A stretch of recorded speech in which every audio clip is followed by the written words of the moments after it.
chances of winning the gold? Yeah. Some things don't have to be answered. But about worst case scenario, everything given, pemantauan berkala, we don't want this, but you can't assure success, right?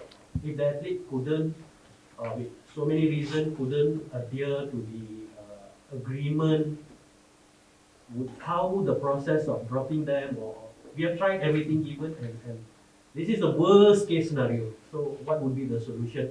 Is it underlined with the contract that we given to the athletes? the worst case scenario for me is not about not winning the gold medal. The worst case scenario for me is that we have athletes who can win the gold medal, but we see roadblocks and we did not remove it. That would be the worst scenario for me as a nation, right? And that's why we formed this Jawatan Kuasa Road to Gold, supaya we will not sit back and regret and say, oh, actually, India could have won us the gold if not for this issue with KBS, for example, right? So there's no guarantee, but we want to do our best because I really believe it is time for Malaysia to pursue this. That's why this is a team effort, not just by KBS, it's by the administrators together with the athletes together and say, let's work on this. But this can only be successful if we get the commitment of our athletes. Stuart, you might know contract. Some especially the independent athletes, they will have their commitment with their sponsors. And how you see the commercial part of the athlete and the obstacle on that side, how to solve this? Thanks, Rajan. Very good question. Actually, in the committee meeting yesterday that took about good 2 hours, two components were discussed. One is the commercial aspect and one is the legal aspect. On the commercial aspect, we know that there are a number of parameters around rights and benefits that's already possessed within OCM, MSN, independent athlete, BAM athlete, MSN athlete. So that relates to then the legal matter of their contractual obligations to their employers first and foremost, before even we look at their commercial obligations. So the rights and benefits that we aim to put in place will take into consideration all of these legal risks and gray areas that overlap each other. Starting next week, we already start our internal legal workshops where we will actually have parties from OCM, BAM, MSN, external legal counsels, and also the Road to Gold Secretariat to start discussing the parameters of the commitment agreement that does not construe a risk or legal conflict with their existing agreements. So their obligation as employer-employee with the paymasters, and also their commercial obligations will be discussed. So at the moment, we do not have that details, but over the next week or two, we'll definitely start to see a good framework of the commitment agreement that's needed. Every time it comes to Olympics, we see representatives from the same sports. Every cycle is the same sport, same three sports. And also I see the yachting thing we see here, but you say maybe in the future they can come in, right?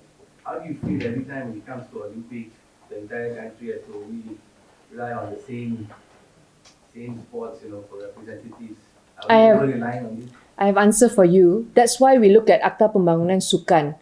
And we have started, there are so many levels of talent development. And that's why we started with Sukma. We say it's time we have that fixed number of sports that, there must be some kind of certainty for the athletes who are training and competing. So we announced the 28. But this year itself, we're going to start our Bengkel to see what other sports we need to start including into Sukma. And for example, breakdance is new in Olympics, right? Never done before, but now we want to make sure that if our athletes can, we want to give them that support. So we need to move very quickly with how sports is evolving, globally. So we are going to do that at the Sukma level and also at KBS level to see. I really believe that if our athletes are given the opportunity and the platform to excel, including those of minority sport, And many of them are going for different tournaments. Like I met our underwater hockey, in swimming. These are sports I've started visiting to hear, their challenges. And I want to give everybody that equal opportunity. If we have athletes in those categories that can perform, we want to definitely include them. But this road to goal have to start somewhere. That's why we came up with these 2 criteria first, because it's about getting that goal, right? And not every athlete is going to qualify for Olympics. So we have to start somewhere. That's why we give you that list first, so that you stop asking me, who is in there? You have something to work on, and we can start talking to these athletes. That's why our 3rd category is in there, because we don't want to rule people out and say you have no chance. That's why it's a constant monitoring. This committee is alive. We will sit as and when it's required, and we will definitely give whatever support we can to whoever can climb up to top 10. We want to give that support to them. So one day, hopefully, we get 50 of our athletes from different sports. They are top 10, let's support them. If we need more money to support that purpose, we will find the money to help them. Yeah, but for now, realistically, this was the debate yesterday about which sport and all that. We have to start somewhere. That's why we have these 2 criteria. Okay? Tahulah yang memang dah ada allowance dalam yang DM dah ada allowance dia. Macam atlet RTG ni, diorang akan dapat tambahan ataupun macam mana lagi? Kita yang kena bayar sekarang untuk dapatkan infrastruktur untuk bantu mereka. Tetapi kita kena dengar keperluan mereka. Seperti yang saya katakan, setiap atlet itu mempunyai keperluan yang berbeza. Kalau seorang atlet kata, rumah saya sekarang terlalu jauh daripada tempat latihan, saya kena pergi 2 jam. Okay, kalau perlukan untuk kita sewa 1 bilik untuk beliau dekat dengan tempat latihan, kalau itu keperluan atlet, kita akan carikan keperluan itu untuk bantu atlet tersebut. Tetapi bukan semua atlet mempunyai keperluan yang sama. Bukan semua atlet status kewangan mereka sama. Okay, itu sebab perjumpaan itu akan bermula. Maknanya ada involve allowance ke tak? Allowance bulanan tu. Terpulang kepada atlet tersebut apabila kita berjumpa dengan mereka. Seperti yang saya katakan, kalau ada atlet yang mempunyai cabaran individu yang mereka tak boleh berkongsi dengan semua orang, yang itu akan dikongsikan kepada penyelaras dan atlet yang bersama. Okay? Let's say atlet yang dah dia nak memegang status profesional, dia dapat dia punya sponsor sendiri. Lepas tu dia akan cakap kat YB, saya tak cukup duit untuk itu, untuk ini. Ibarat saya keluar daripada KPS sebagai government servant, kerja swasta, tapi saya nak minta agak duit. Apa yang government servant dapat bonus, saya nak juga. Macam mana tu? Itu sebab kita libatkan 3 atlet tersebut. Ini bukan atlet, senarai nama ini kan, ini bukan atlet baru tau. Dia bukan tiba-tiba hari ini, saya jadi atlet, saya tak ada wang. Senarai atlet ini adalah atlet yang semua orang cukup familiar dengan mereka. Okay? They are already somewhere. Okay, so sebab itu kita juga ada Datuk Niko, Datuk Lee Chong Wei dan Datuk Menawan yang cukup fasih dengan ekosistem atlet. Saya percaya mereka akan bantu dengan Josiah Ng, dengan Datuk Ramlan, mereka akan bantu Stuart dalam membawa isu-isu ini kepada pengetahuan jawatankuasa. Ya. Silakan. We have all the time to answer your question. Go ahead. Jalan. Yeah. About the Paris punya participation, let's say that there are more countries decided to boycott and not participate. Would you agree that it gives us more chances of winning the gold? Yeah. Some things don't have to be answered. But we have already made a decision. We will participate in Paris 2024. But do you also think that, say, if we do win the gold, right?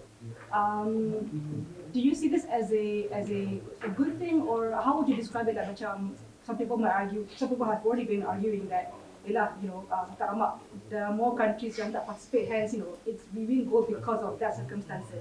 Some see it as a good thing because it's not our problem that they boycott, but it also doesn't provide some sort of competition because of the lacking of participation from other countries. So what would you think about that? I can't comment about other country like I say, but I stick to what the committee has decided, that we abide by the Olympic Charter.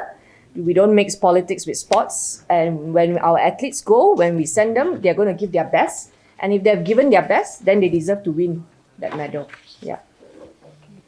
Okey, mungkin perjumpaan YB dengan Belia adakah hanya berkenaan dengan road to goal ataupun ada related dengan rejoin B and itu semua? Saya bila LZJ pergi All England, kita ada berhubung melalui WhatsApp. Dan saya ada bagi dorongan kepada beliau dan saya kata bila balik nanti kita akan berjumpa. Okay, so pertemuan ini yang akan berlangsung esok dan saya tahu ramai akan tanya, oh kalau untuk LZJ masuk road to goal ini dia perlu balik kepada BAM tak? Seperti yang saya katakan, keperluan setiap individu atlet itu berbeza dan kita tak ada format, special format tu kata ini kena melalui Persatuan Sukan Kebangsaan kerana kita ada independent players yang mempunyai komitmen yang berbeza. Itu sebab selepas tim berjumpa dengan mereka, kita akan maklumkan selepas perbincangan dengan jawatan kuasa. So it's premature to speculate whether or not Zija wants to go back. Yeah. If Zija says, I want to train in Ipoh, okay, then kita akan cari jalan untuk bantu beliau lah.